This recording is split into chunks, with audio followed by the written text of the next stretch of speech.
Welcome to Nugget 353 with Steve and Dana Groman, and we are ending our visit to Kosai. Let's do the last one. All flesh is not the same flesh, but there is one kind of flesh of men, another flesh of beasts, and another of fishes, and another of birds. 1 Corinthians 15:39. Who are you going to believe?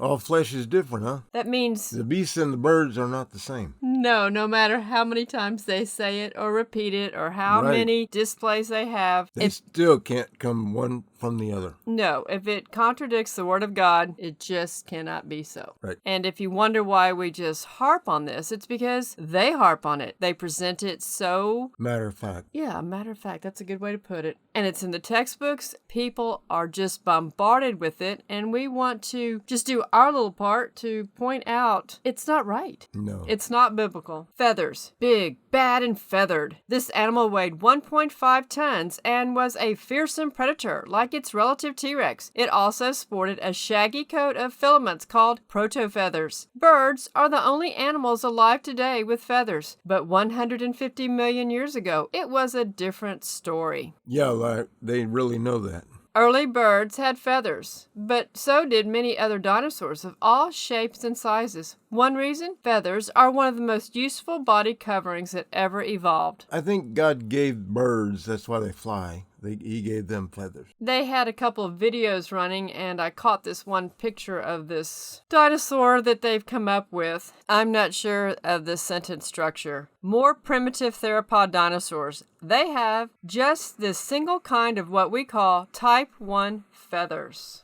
If you had to guess, you'd imagine this long-clawed animal was truly a ferocious predator. But no, it was a plant eater. Imagine that they discover something's a plant eater. Yeah, those claws, they're good for climbing trees. And tearing apart plants. And opening up plums. Sounds good. Yeah. Because everything was created vegetarian. Of course, that might not be a real example of a real creature anyway. Good chance.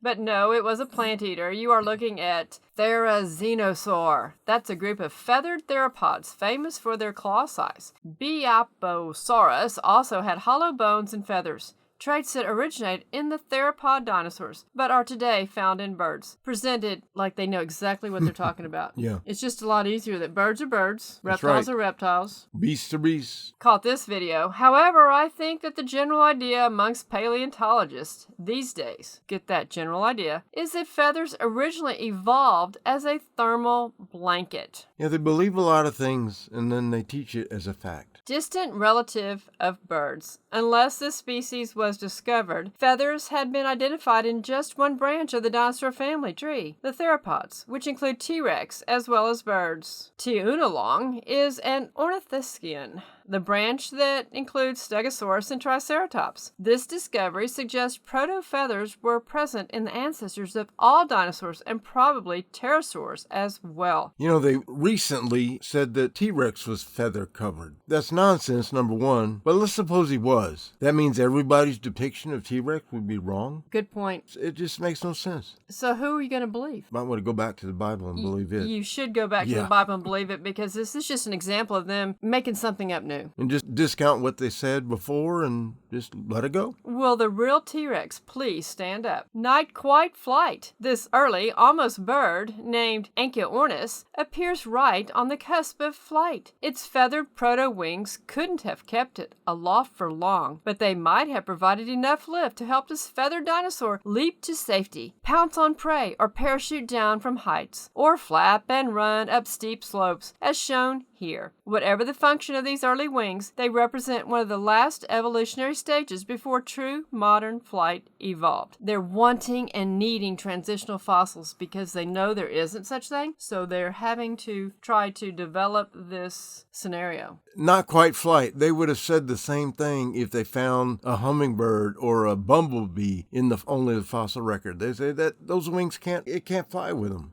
That's true. But they do. Very well. How did flight evolve? Well, we know it didn't evolve. They just keep repeating this scenario and adding to it. Full-size wings didn't appear all at once. They evolved in stages, each of which must have served a useful function to persist. Feathers could have evolved for many reasons, including heat regulation and display. But what were wings used for before flight evolved? Here are some theories. Well, they can theorize that all they want, but we know that God gave feathers and wings to the birds. For flight. Finding feathers. Clear imprints of feathers. They have this fossil, and they have what they say are feathers within this fossil. Number one, let's just give them the benefit of the doubt that it's real. Could this have been a bird? Could this have been something that had feathers and isn't a dinosaur? Bird-like, with its long striped tail plume and feathers covering its entire body, Caudiopteryx looked remarkably like a bird. But it's not. Now they've got one that they're making up and they're saying, but it isn't. It could not fly. Careful analysis of its anatomy reveals several features. Short arms, for instance, that indicate it's really a dinosaur closely related to birds, Anticon and city potty. A city potty? You kind of need those every once in a while when you're walking through a city. 2 dinosaurs displayed earlier in this gallery. It's all just fantasy and fiction intertwined in beautiful displays. Quality displays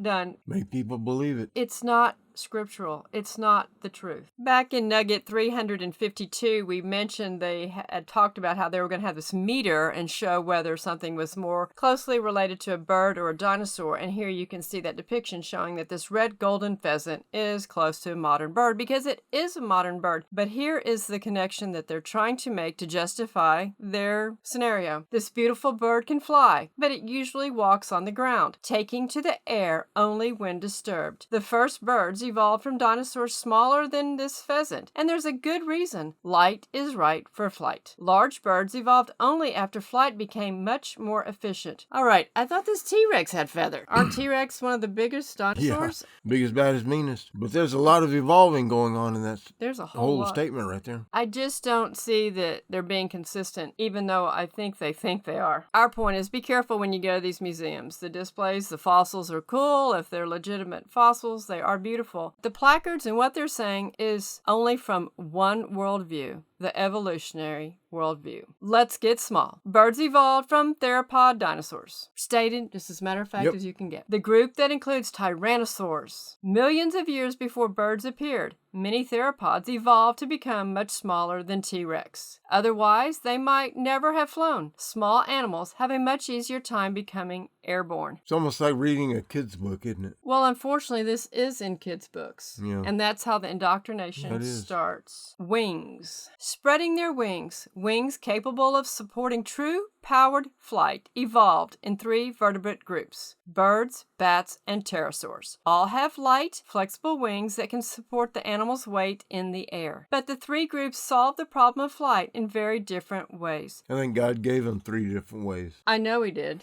The fossils are beautiful, but they are reminders of the flood and why the flood happened. I appreciate these fossils. They're gorgeous. They're really cool. We like fossils. I love fossils, and it's just a shame that these scenarios have to be with them and that all these people are walking through these museums, and the vast majority, they're only soaking in this one worldview. They take it in. True birds, modern birds. 2-legged terror. It just goes on and on. Flight. How did feathered dinosaurs finally take to the air? When did they become birds? This dramatic transition, but it was. It didn't happen all at once. Well, I thought that evolution was talking about punctuated equilibrium because there weren't any transitional fossils, and that it did just one day have a... Well, remember I have that one of those science publications article about T-Rex becoming a chicken? Yes. And it says it was a journey. The evolution of feathers was just the beginning. And those awkward in-between stages include some of the most fascinating animals that ever lived. Bushy, feathered tyrannosaurs, birds with lizard-like tails, teeth, and claws, and even some small, leaping creatures with 4 wing-like limbs. That's jumping kind lines. You know what's amazing, though? Anytime there's a deformity of something today, that's a bad thing. That something's going wrong. And usually the whatever it is doesn't live too well. But yet these things are supposed to have had an awkward time and gone through a long period of time where they're trying to get it right. How many of them are doing it at the same time?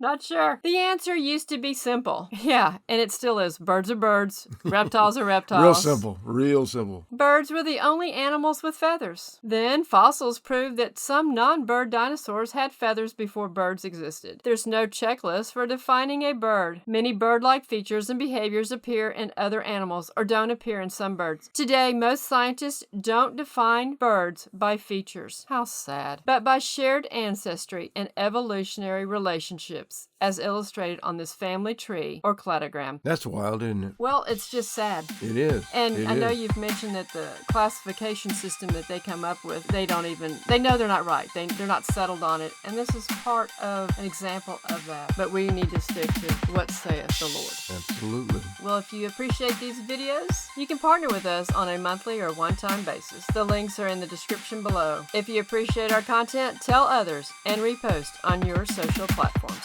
Thank you.